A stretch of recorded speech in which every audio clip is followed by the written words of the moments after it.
I think the liver is the brain below the belt. We know it's vital for life, but we don't exactly know why.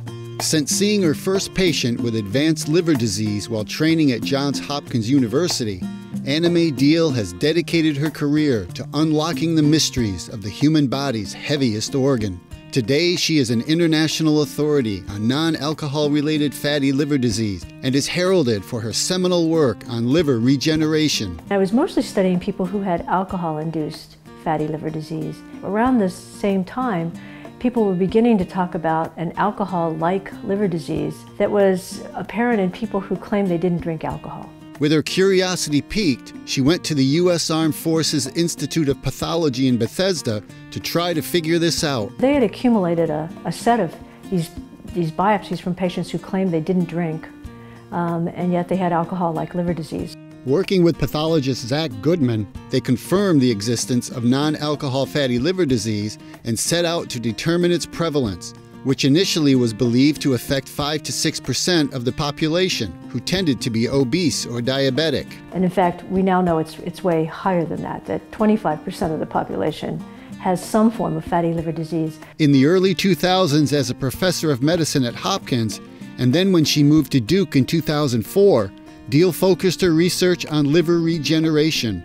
Her lab performed the definitive work showing that the hedgehog signaling pathway played a key role, as well as important roles in other aspects of liver pathobiology and human health. Drugs are currently in development to stimulate the hedgehog pathway to combat certain types of cancer. Diehl was recruited to Duke by former chair of medicine Pascal Goldschmidt, who she knew at Hopkins. And I had no knowledge of Duke at all. In fact, I wasn't quite sure how it was different from UNC. I don't know if I want to say that. Before long, though, she was sold.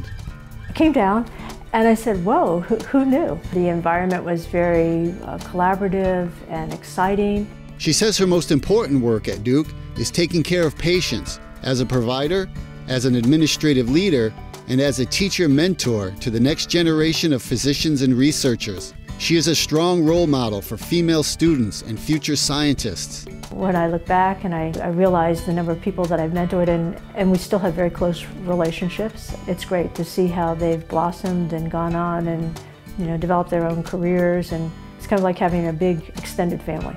As a result, in 2011, she won the Duke University Translational Research Mentoring Award, which she said is among her most meaningful honors. She has received the Distinguished Achievement Award from the American Association for the Study of Liver Disease, was honored by the British Society of Gastroenterology, and was an invited speaker for the Nobel Prize Committee in Sweden.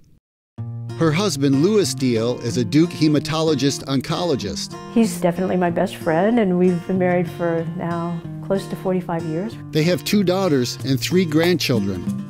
Once a serious runner who qualified for the 1972 Olympic trials, recent injuries have shifted the majority of Diehl's running to indoors. Treadmill, elliptical, biking. Remembering the event when she received the Distinguished Achievement Award from the American Association for the Study of Liver Disease, she said something special happened that night that gave her children a unique perspective. The number of people who came up to my kids and said, oh, your mom really helped me. And that's important.